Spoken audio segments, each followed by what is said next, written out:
Well, I'll take a swing at it, but the first thing, always try to say this about forward-looking comments is timing is the most difficult thing to say ever, right? It's very easy to say the dollar goes to zero. We can look at the economics of the dollar and the history of fiat currencies and say, yeah, it's on a trajectory towards zero.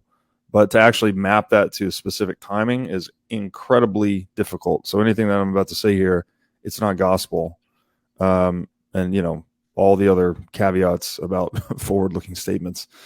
But I think, with that said, I think we're somewhere in the neighborhood of like 8 to 20% dollar debasement annually right now. Like it was a lot more. We had a spike after COVID. It was probably 40% annually. Maybe we're back down to, again, 10 to 20, somewhere in that range.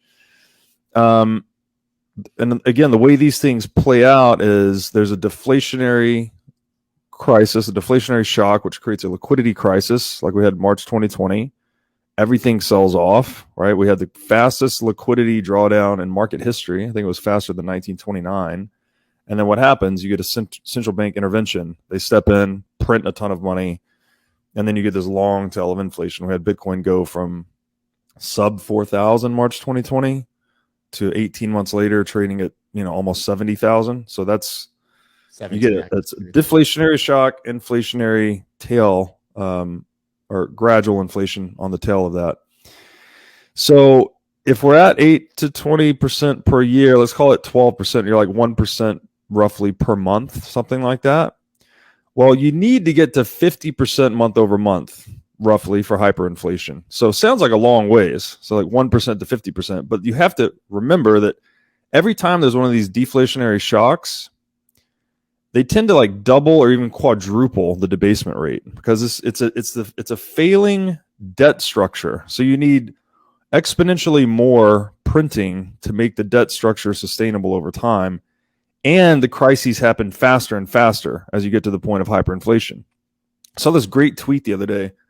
It was like millennials going through their third once-in-a-lifetime financial crisis right now. Like we had 2008, we had 2020, and here we are 2022, and it looks like we're on the eve of another one. That's what I mean. It's like the crises get faster and faster as this giant debt structure we call the fiat currency complex starts to fall apart. So although we're at 1% month over month and we need to get to 50%, you only need 2 or 3 crises to get you there. Right, you need 2 or 3 of these deflationary shocks and a doubling or quadrupling of the debasement rate, and then you're at 50% month over month. The dollar will hyperinflate. So, all that said, I don't know how long that will take. I did put out a public prediction that the dollar hyperinflates by 2035, but that's just like my best guess based on how these things play out historically. I have no idea. Could be 2 years, could be 20 years, could be 100 years. It's an interesting point. We all talk about the power of compounding when applying it to interest, but negative events and compounding works in both directions, right? And people have, I think, struggle to process information exponentially. And so I agree with you that, bad things happen faster than you expect and good things maybe take longer. There's a book you could read on this. Just one that comes to mind. It's called Fiat Currency Inflation in France. It's a very short book, but he calls this the law of accelerating issuance and depreciation.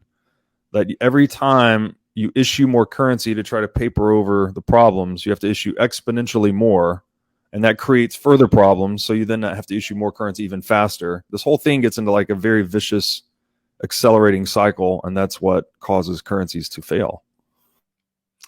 Yeah.